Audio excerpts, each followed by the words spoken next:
Guys, balik lagi sama gue, Anton Nenggolan. Dan kali ini gue mau bahas versi Lite flagshipnya Xiaomi Mi 11 Lite.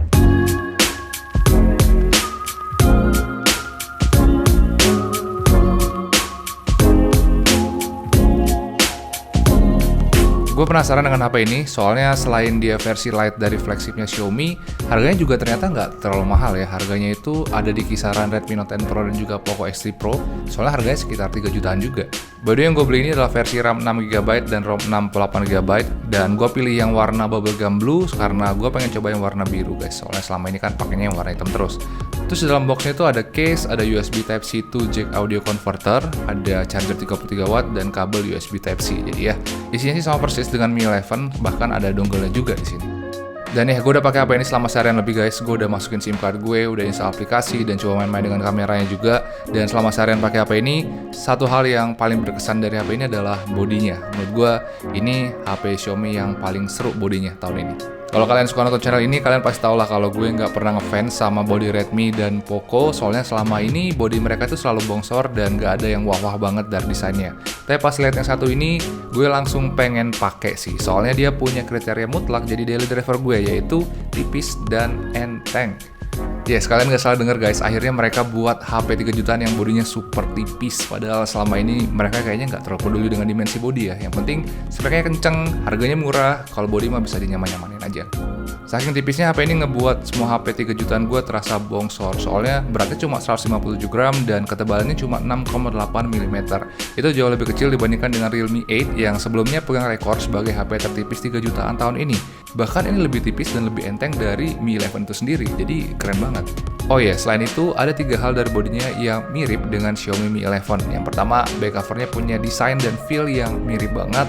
Finishing bodi belakangnya menurut gue seru banget, soalnya dia punya finishing doff yang halus dan pakai back cover kaca. Walau gue nggak tahu ini jenis kacanya apa, soalnya nggak ada informasinya juga sih. Terus yang kedua, seperti yang kalian tebak, bodinya itu nggak ada jack audio guys. Dan ya, gue sendiri nggak terlalu pusing soal itu, soalnya earphone dan headphone gue udah wireless semua. Tapi nggak tahu sih kalau kalian gimana. Kalian tuh masih pakai jack audio nggak sih, atau udah pindah ke wireless juga? Terus yang ketiga, style layarnya juga mirip dengan Xiaomi Mi 11. Tampilannya agak mirip dengan HP Oppo dan Realme, soalnya konsolnya bukan tengah, tapi sekarang udah ke pinggir. Ngomong-ngomong tentang layar, HP ini juga udah pakai layar yang mirip dengan Mi 11, yaitu 1 billion color AMOLED. Paling bedanya ukurannya lebih kecil dan resolusinya lebih rendah, soalnya ukurannya cuma 6,55 inch dan resolusinya cuma mentok di Full HD doang. Dan ya, speknya emang beda banget dengan Mi 11, tapi balik lagi gue nggak terlalu peduli soal itu, soalnya ya HP 3 jutaan tuh gitu-gitu aja guys. Kalau nggak AMOLED Full HD, ya IPS Full HD, jadi ini udah oke sih. Terus karena gue sering pakai HP Samsung, setiap gue pakai HP Xiaomi, biasanya color scheme-nya gue ganti ke saturated, karena itu ngebuat UI-nya dan warna gambar dari layarnya itu jadi lebih vivid.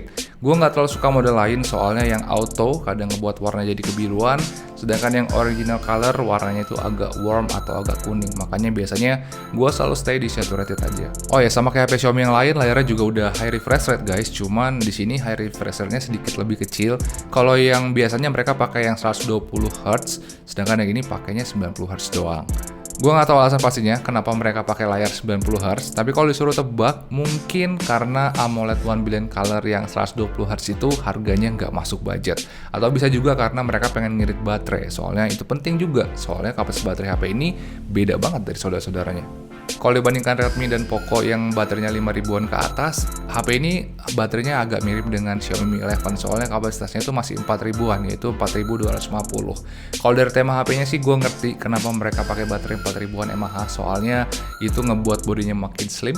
Gue bisa bilang kayak gitu karena setiap Xiaomi ngeluarin HP yang baterainya 5000 mAh ke atas, pasti bodinya tebal dan juga berat. Sedangkan yang ini kan memang ngejar bodi yang light, jadi ya mungkin itu salah satu cara untuk ngecilin bodinya, yaitu dengan cara ngecilin baterainya juga. Tapi ada satu kelebihan dari HP ini, karena baterainya nggak sebesar yang lain, dia ternyata charging time-nya lebih cepat. Dan kemarin gue sempat pakai, sempat lowbat juga HP-nya, dan gue cas pakai charging bawaannya yang 33 watt.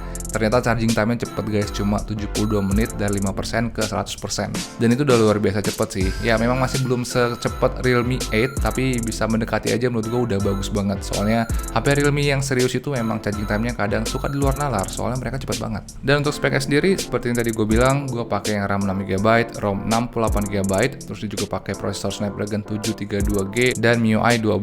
Jadi ya, kalau dari spek sih ini udah terlihat menjanjikan ya. Paling ROM-nya aja sih yang menurut gue agak kurang, soalnya tadi pas gue install 3 game berat, sisa dari internal storage-nya tinggal dikit. Terus tadi gue juga udah cek nilai Antutu guys, dan ternyata nilainya itu ada di 300 ribuan, masih mirip dengan Redmi Note 10 Pro dan Poco X3 NFC. Jadi ya mungkin performa HP ini bisa dibilang selevel dengan dua HP itu.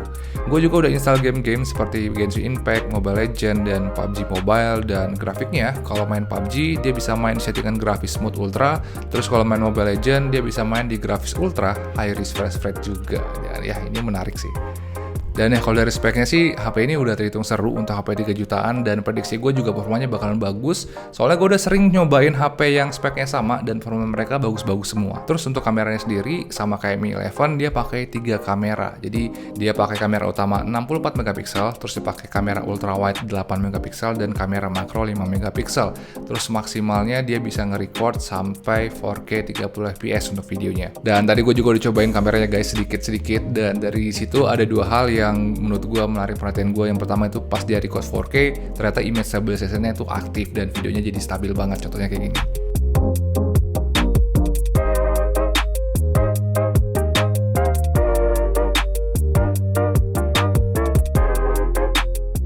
Terus tadi gue juga udah cobain foto-foto dengan HP ini guys, dan ternyata hasil fotonya menurut gue cakep-cakep aja.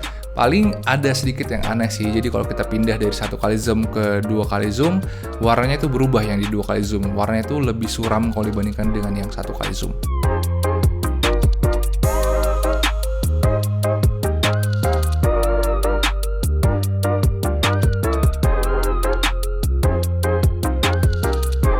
Gue nggak tahu kenapa hasilnya beda banget kayak gini, tapi nanti kan gue cobain lagi deh, siapa tahu emang harus ada yang diotak-atik lagi. Jadi ya mungkin segitu aja kesan pertama gue untuk Xiaomi Mi 11 Lite, dan gue tertarik sama tipe-tipe HP kayak gini, soalnya belakangan spek HP kan gitu-gitu aja kan, dan udah pada kenceng-kenceng semua.